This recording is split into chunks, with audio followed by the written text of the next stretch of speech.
Om Swastiastu. Halo semuanya, perkenalkan nama saya Lorna Galih dan teman saya. Kenalkan, saya Niyamani Yupsilia Putri.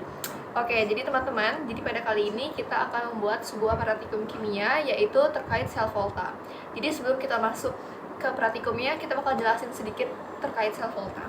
Jadi sel volta itu adalah sebuah sel elektrokimia yang menghasilkan, yang merubah energi kimia menjadi energi listrik. Nah, jadi di sel volta itu terjadi aliran elektroda dari anode ke katode. Oksidasi itu sebagai anode dan reduksi itu sebagai katode. Oke teman-teman, jadi kali ini kita akan masuk ke praktikumnya. Halo teman-teman, oke jadi ini dia alat dan bahan yang kita gunakan untuk praktikum kita terkait sel volta hari ini. Jadi yang pertama ada penggaris, lalu ada 4 buah paku atau skrup apapun, lalu ada jeruk nipis, Lalu ada 4 koin tembaga. Lalu ada pisau, gunting, penjepit baju, sama kabel. Lalu ada juga lampu LED. Pertama kabelnya itu kita ukur dulu sampai 15 cm. Lalu dipotong. Aduh, terlalu.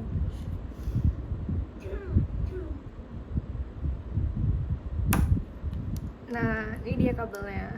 Ini potong sebanyak 5 buah, 5 bagian.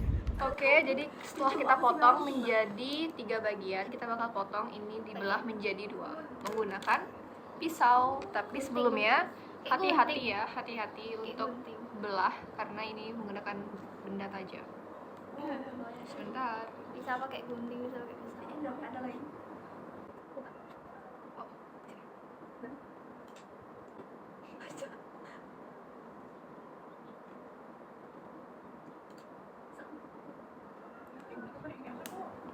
Nah, kayak gini.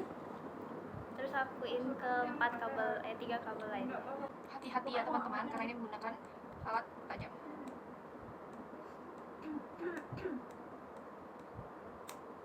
Tada, ini ada satu lagi. Oke, jadi ini dia yang udah dipotong. Lalu kita mulai untuk ngambil tembaganya di sini. Jadi kita akan potong ujung kabelnya yang akan dilakukan oleh Ayu Priscilia. Sekali lagi disclaimer untuk hati-hati.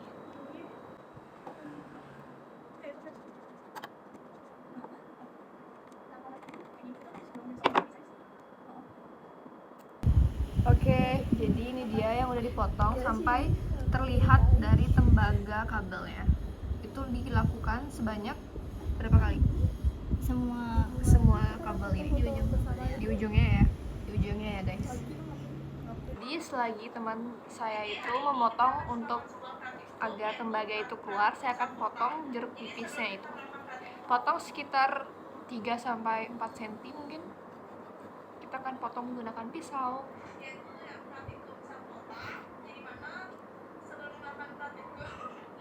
Nah, segini. Oke, itu dilakukan sebanyak jeruk yang kalian gunakan. Oke. Baik teman-teman, jadi koinnya kalian tancapkan dulu ke jeruk nipisnya.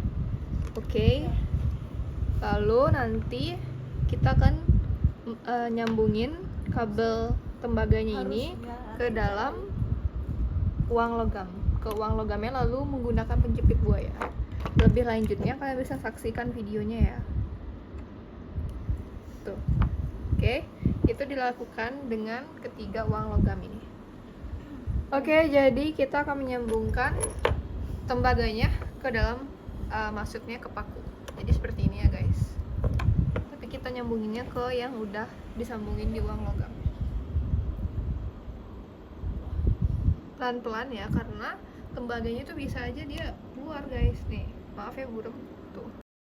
Nah, jadi paku ini sebagai kutub negatif atau kutub anode. Dan koin tembaga itu sebagai kutub positif atau kutub katode. Jadi kita akan menancapkan ini pakunya ke dalam jeruk nipis yang lain. Oke? Tuh ditancapin ya guys.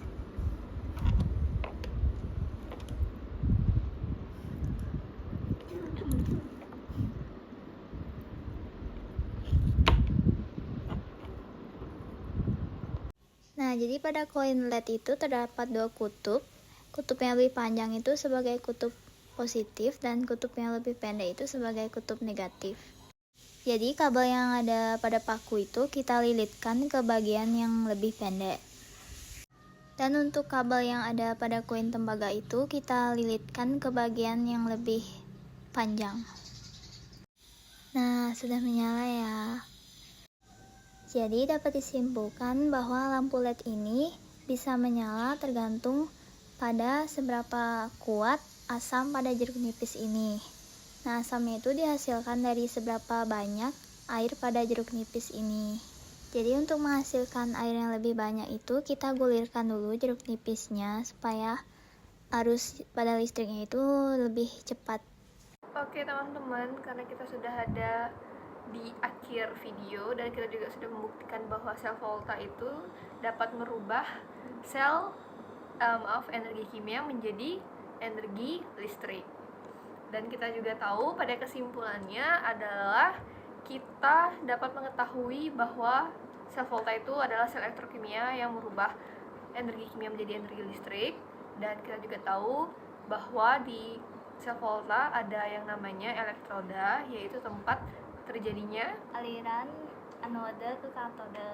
Nah, jadi karena kita memilih jeruk nipis sebagai sel elektrolit karena menghasilkan pH asam yang kuat, jadi dapat menghantarkan listrik ke lampu LED-nya lebih kuat juga. Jadi seberapa redup atau tidaknya lampu LED tersebut itu tergantung pada elektrolit yang kalian gunakan. Karena asam dari jeruk nipis itu kuat, jadi arus listrik yang mengalir juga kuat. Baik, saya Lord Nagali dan teman saya Ayu Priscilia. Jadi, karena kita sudah ada di akhir video, kita ingin mengucapkan mohon maaf jika ada kesalahan kata dan salah tindakan, baik disengaja maupun tidak sengaja. Dan kami tutup dengan para Santi karena kami memulai dengan panganjali. Om Santi Santi Santi Om. Terima kasih teman-teman semua ya. Semoga video kali ini bermanfaat bagi kalian semua. Salam kimia. Dadah.